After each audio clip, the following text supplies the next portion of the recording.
I'm yakking away and there's no sound. I'm so sorry. John Schott, thanks for looking out for me. I am yakking away because, and I got a little bit distracted because you kind of can't believe it. You should be hearing me now, right, Larry? Okay, good. You should be hearing me now. Anyway, sorry about all that. I'm doing all of this myself. I mean, look at, you know, the world that I'm having to deal with here. This is me running all my stuff. That's the story where the little bit of video we're going to watch. There's the camera. Now I have to keep track of, and so on and so on, and the button to, and the buttons. Anyway, so yeah, I got my hands full. Hi, everybody. I'm Hank Linderman. I'm running for Congress here in Kentucky's 2nd District. I'm coming to you from lovely Falls of Rough, Kentucky, which is, hi, Mark Andes is here. Barbara is here. Roy is here. Let's see, Roy did, there is now. Great. So, again, we're going to ask you all to share. Yesterday, we had our biggest ever single-day viewership. And it's because of you all. You all are sharing. And, you know, Bill is here, Bill McNichol is here, and he's going to ask you to share. It really makes a dramatic difference in helping get the message out there of what needs to be done in states like Kentucky. So this is all great. Now, first thing I want to show you is just a little bit of a video because I thought this was fascinating. And this was on Wave News. And sometimes when I press play on the video, it'll play another President Trump ad. Anyway, let me play you a little bit of this video because it's about a Kentucky town that has hired social workers instead of more officers. And I'll play you just a little bit of this, if that's okay. Here we go. Come in. I'm more of a second responder, so the officer responds first. There are times that I do go on scene with the officer, but that's after it's secured and safe for me to enter. But I try to assist the family in whatever services they need so they don't have to, when they're having a crisis or having a situation that they need law enforcement, they don't have to call 911. After 4 years on the job, the results have been extraordinary. There has been a significant drop in repeat 911 calls, and the department estimates 15% fewer people are going to jail. They started solving problems for people in our community and for our agency that we've never been able to solve before. It was Police Chief Mike Ward's idea to hire a police social worker.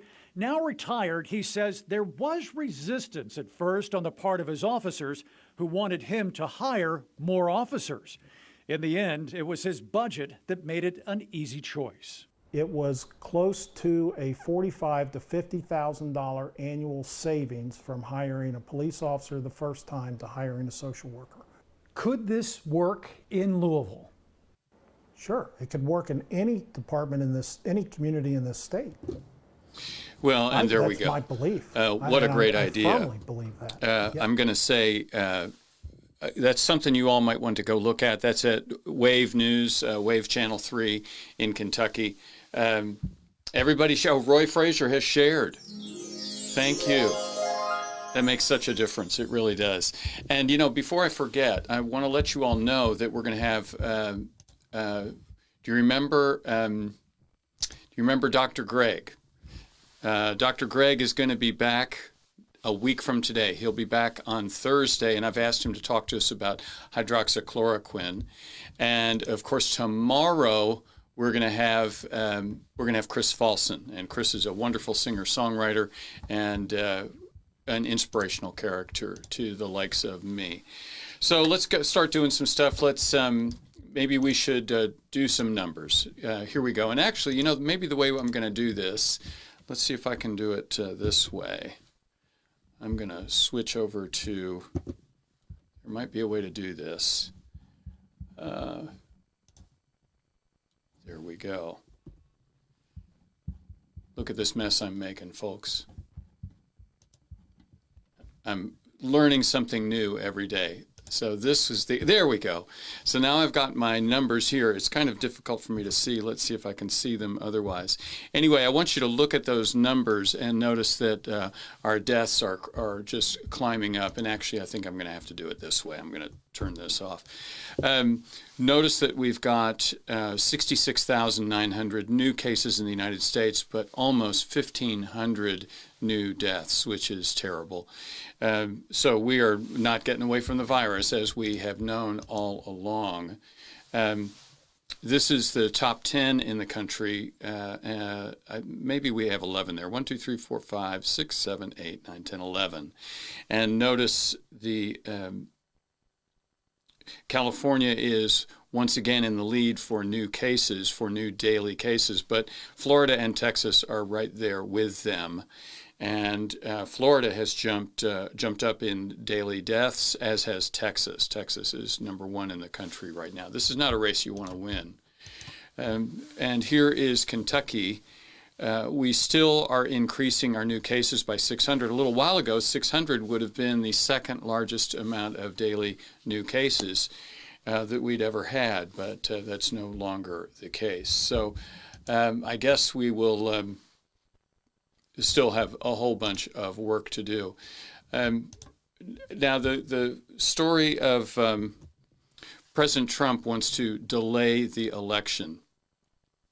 And what a shocking idea. Now, why on earth would he do that? So if you think about it, it gets kind of difficult to understand until you think about what else happened today.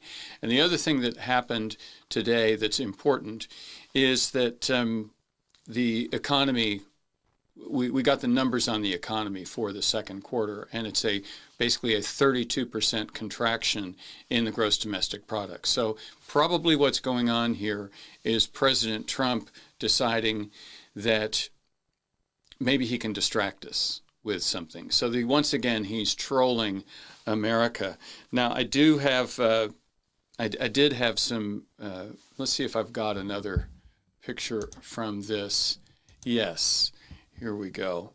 We'll switch over to it so we can look at it in full. This is from that story, and these are the top comments from the Hill. And it says, file under the imagine if President Obama had done this, or President Hillary Clinton. Can you imagine President Hillary Clinton deciding that maybe we shouldn't have the election when it was scheduled? I just can't even imagine that possibility. And the incoherent conspiracy theory ramblings of a lost candidate who's out of touch with reality. I wonder who that might be.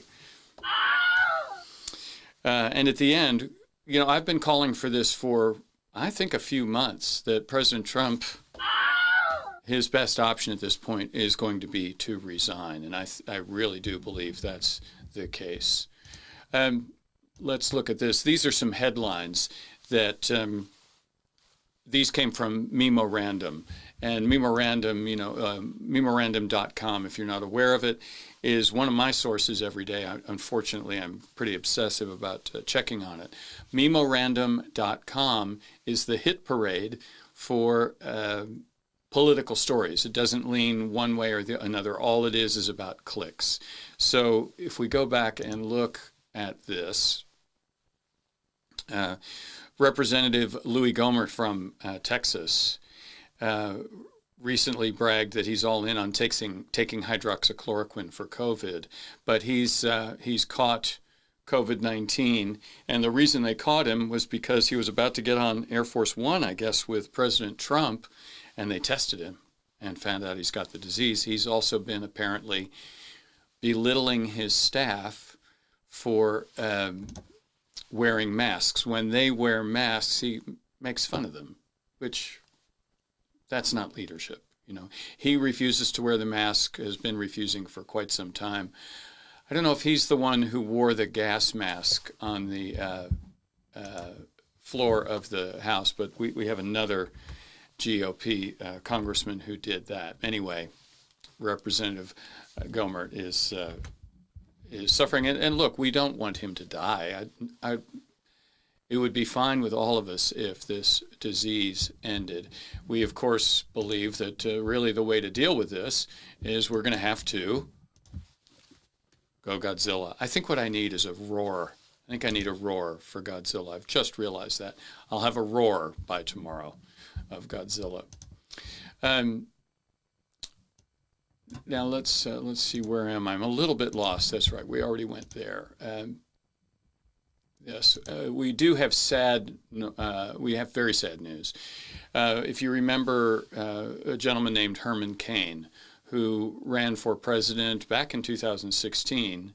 Greg Adams is here. And Greg, everybody's very excited that you're coming back on Thursday.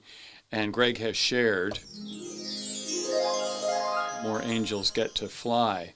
It's very sad news that Herman Cain, former candidate for the Republican nomination, has passed away. And it's terrible. And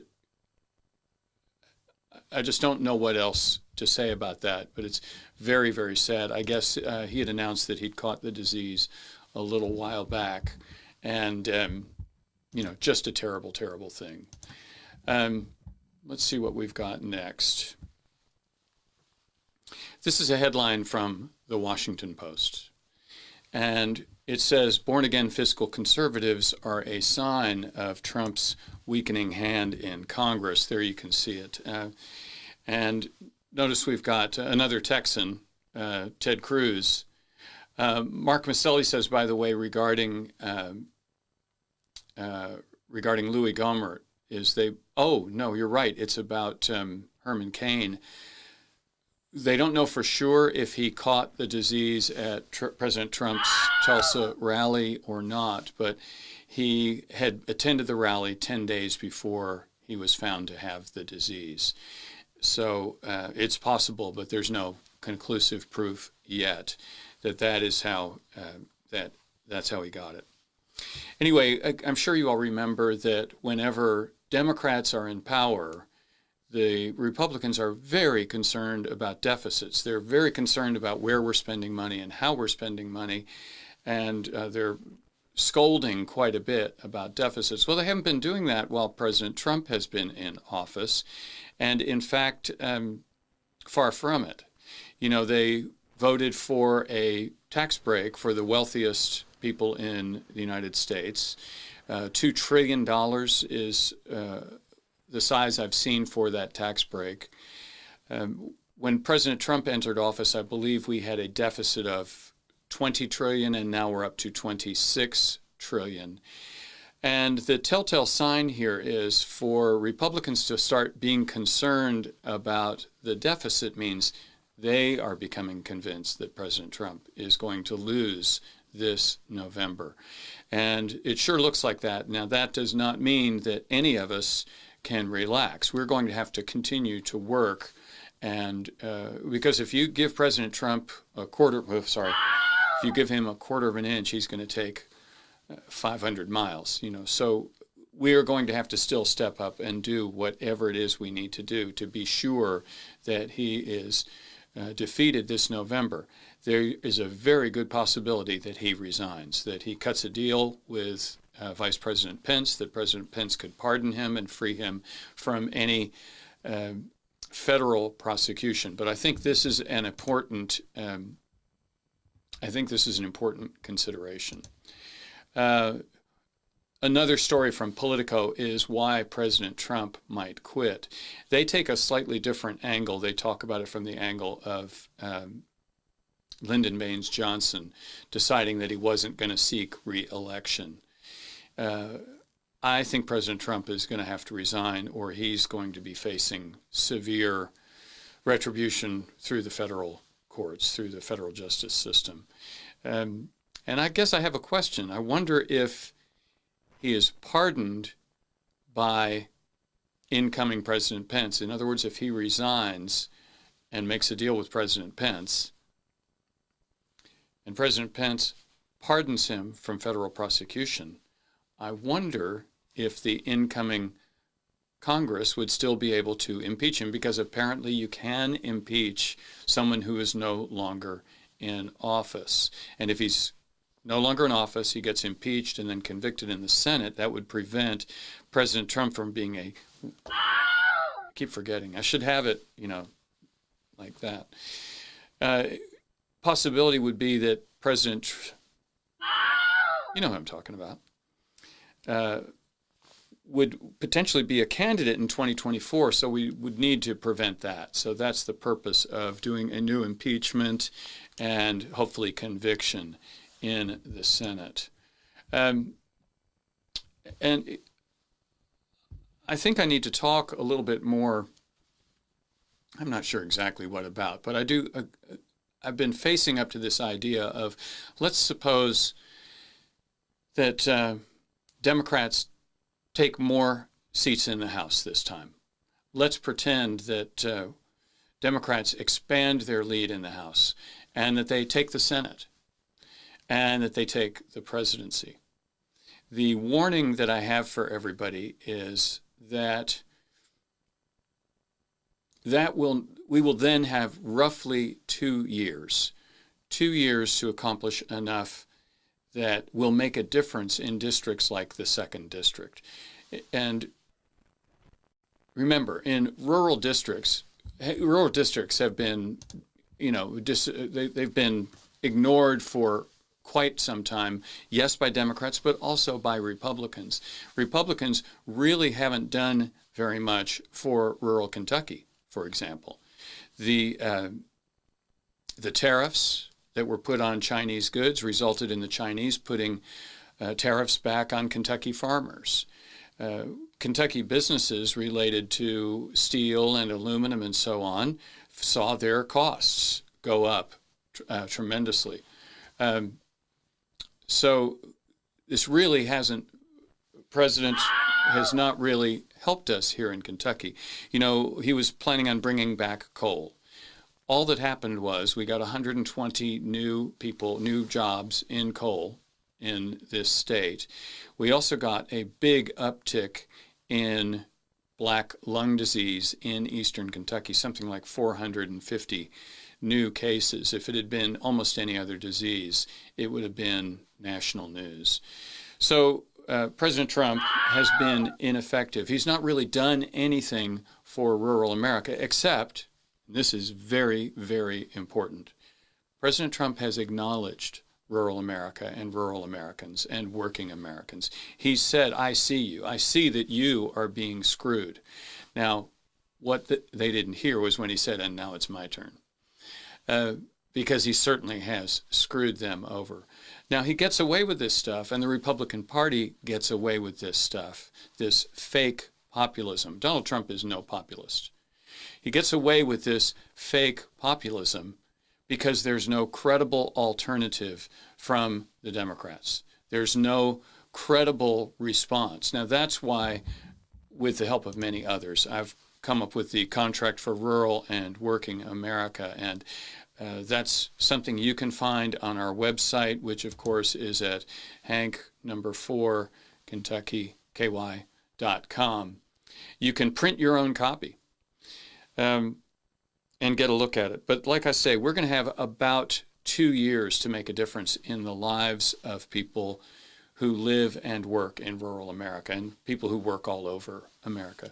If we haven't done that, then we are going to see a resurgence of the same people who voted for President Trump will come out in favor of presidential nominee Tucker Carlson. And you think I'm kidding, but he is currently the person other than President Trump who is under consideration to be the nominee in 2024. So this is why it is so important that you all share. First of all, it helps us get our message out, but that message is critical for the good of our country.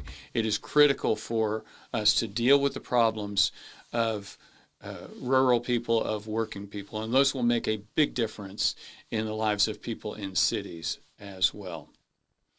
Anyway, that's about all I've got for you today. To remember, tomorrow we're going to have Chris Falson, and I spoke to you about him yesterday. Let's see, let's get a look at Chris. Oh, wrong picture. My fault. That's Dr. Greg. Dr. Greg's coming back on Thursday, and we're going to talk about hydroxychloroquine, because boy, is that a confusing story.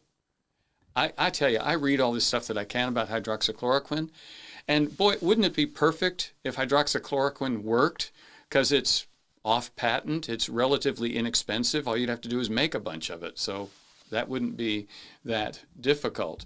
But for some reason, my suspicions are that it doesn't work, but there's some political reason why folks are all excited about it. Anyway, tomorrow we'll have Chris Falson, who's a singer-songwriter. He's a wonderful singer-songwriter and performer and a dear friend, and he's someone that I reach out to for help and guidance when things get difficult, and it happens more often than you might imagine. This can be a challenging thing to do, to run for Congress, but I can't do it without your help. So all of you that are able to contribute, even if you just send $1, it makes a difference. It makes a difference just to show me that you're with me. All right, well, I'm going to say goodbye, and of course, remember, we do need to go Godzilla on this thing. We've got, I guess I have to look back at let's look at how many people have died real quickly. Closing in on 154,000, that was yesterday. And that's going to continue to rise, even though, as Dr. Greg says, we have found ways to keep people alive that before this were going to die. But this is going to carry on until we do the right thing and go Godzilla on this virus. So that's what we need to do. By tomorrow, I'll get a nice roar for Godzilla. And until then, I guess I see you all tomorrow. You know I love you. Thank you for being here on Getting Angry. Remember, it's okay to get angry, but you got to keep your cool and use it to focus yourself to do the right thing.